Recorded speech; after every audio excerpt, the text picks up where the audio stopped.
Era domingo da Santíssima Trindade, 11 de junho de 1865, no Arroio do Riachuelo, um afluente do rio Paraguai.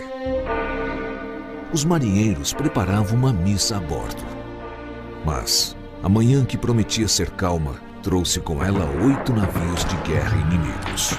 Por obra de nossa marinha, nascia ali não apenas a maior vitória naval da nação, mas uma das grandes contribuições para a consolidação de um país uno, forte e soberano. Negada a permissão para atravessar o território argentino para atacar o Brasil, o Paraguai invadiu a província de Corrientes. O chefe de divisão, Francisco Manuel Barroso da Silva, foi designado para assumir o comando da Força Naval Brasileira que estabelecera o bloqueio da via de acesso fluvial ao Paraguai, no rio Paraná.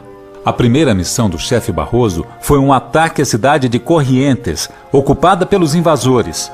O ataque mostrou a vulnerabilidade do flanco direito dos paraguaios devido à presença dos navios brasileiros. E isso levou o próprio Solano Lopes a planejar uma ação contra a Força Naval Brasileira. O plano era surpreender os brasileiros ao amanhecer, abordá-los, tomar os navios e rebocá-los para o Maitá. Os paraguaios também instalaram canhões e tropas de infantaria na margem esquerda, rio abaixo, próximo à foz de um arroio, chamado Riachuelo. Os paraguaios se atrasaram tentando reparar um dos seus navios, que acabou sendo deixado para trás, e o reboque das chatas os impediu de recuperar o tempo perdido. Na noite de 10 para 11 de junho de 1865, a Força Brasileira, constituída de 9 navios, estava fundeada perto da cidade de Corrientes, bem dentro de território argentino invadido pelos paraguaios. De lá, avistaram aproximadamente às 9 horas da manhã a Força Paraguaia, constituída de 8 navios, rebocando 6 chatas artilhadas com os canhões. Achando que não mais surpreenderia os brasileiros, o comandante paraguaio, capitão de fragata Pedro Inácio Meza, decidiu descer o rio. Ao passar, ocorreu o primeiro combate com tiros de canhão.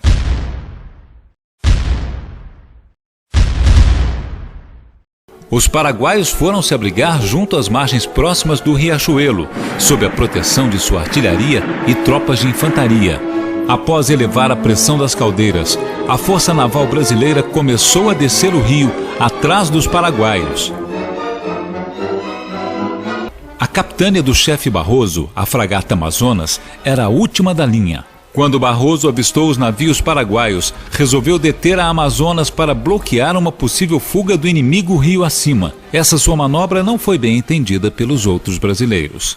Alguns navios guinaram, acompanhando a capitânia sob intenso fogo paraguaio.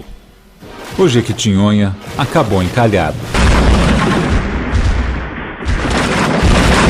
O primeiro navio da linha, o Belmonte, investiu sozinho e foi castigado duramente pelo fogo concentrado paraguaio.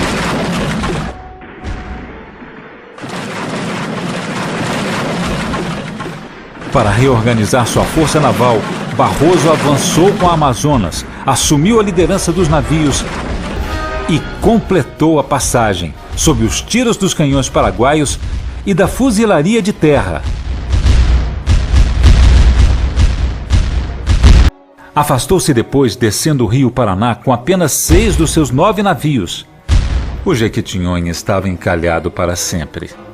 O Belmonte ficara tão avariado que encalhou propositadamente para não afundar. E o Parnaíba, com o leme avariado, também não conseguiu passar.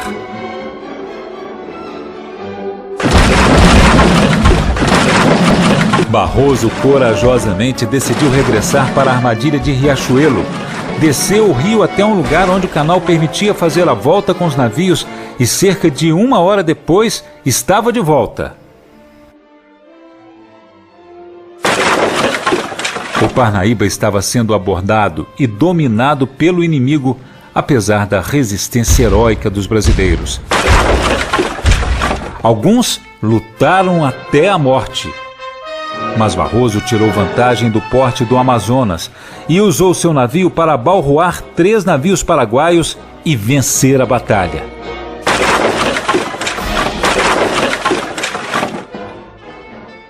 Um quarto navio paraguaio, o Paraguari, sofre um grande rombo no costado durante a luta com Parnaíba e foi encalhar em uma ilha em frente. A tripulação também acabou abandonando-o.